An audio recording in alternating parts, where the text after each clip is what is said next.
नमस्कार दोस्तों योग रत्नाकर आयुर्वेद का एक बहुत ही महान ग्रंथ है और उसमें डिटॉक्सिफिकेशन का एक ऐसा तरीका बताया गया है जिसमें आपने बॉडी को सिर्फ पूरे वर्ष में एक बार डिटॉक्सिफाई करना है और पूरा वर्ष आप त्वचा रोगों से, बैक्टीरियल वायरल इन्फेक्शन से, पित्त रोगों से और बहुत सारे रोगों से जो है वो दूर रहेंगे।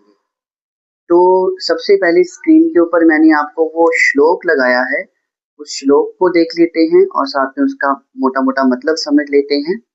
श्लोक है मेष राशि गस्ते सूर्य निम्ब पत्रम तु यह पुमान मसूर दलम च यो भुक्ते वर्षमेकम तस्य पित्तम न प्रकोपेत त्वचा च विशुद्धि भवेत कुष्ठ पीड़का न जायन्ते रक्त दोषा न जायन्ते एतावद आहार सेवनम चैत्रादारभ्य फाल्गुनांतात। तो ये श्लोक है, इसका मोटा मोटा अर्थ ये है कि जब मेष राशि में सूर्य का प्रवेश होता है तो वो चैत्र मास होता है, चैत्र मास से लेकर फागुन मास तक। अब अंग्रेजी चार्ट के हिसाब से समझे तो ये 15 अप्रैल से लेकर 15 मई तक का समय होता है। ये पूरा महीना अगर आप ये जो डिटॉक्सिफाइंग जो मैं आपको एक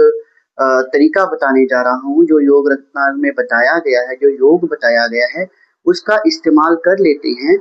तो पूरा साल आपको कोई स्किन की प्रॉब्लम नहीं होगी। जिनको पित्त की प्रॉब्लम रहती है या फिर जिनको bacterial viral infection throughout the year बार बार होते हैं, तो ये दिक्कतें जो हैं पहले से काफी कम हो जाएंगी या फिर नहीं होंगी। तो आपने करना क्या है, इसमें बताया गया है कि आपने नीम के 5 पत्ते लेने हैं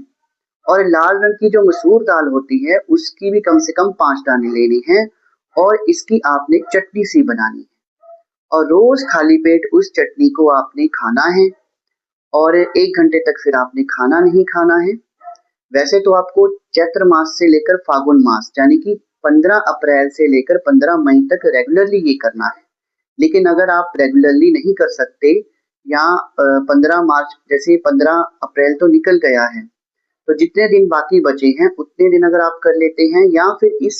महीने के 8 से 10 दिन भी कर लेते हैं तो पूरे वर्ष में आपको बहुत लाभ होगा। जो हमें बार बार स्किन की प्रॉब्लम्स होती हैं, बच्चों को भी फोड़े फुंसियां निकलते हैं, बड़ों को निकलते हैं, एक्जिमा, डर्मेटाइटिस, इस तरह की प्रॉब्लम जो सारे थ्रू आउट द ईयर लोगों को रहती हैं क्योंकि ये पित्त के प्रकोप के कारण होता है या फिर बैक्टीरियल वायरल इन्फेक्शंस रहती हैं, बार बार उनको फीवर आता है। तो इस तरह की प्रॉब्लम या तो बिल्कुल नहीं होती या बहुत कम होती है।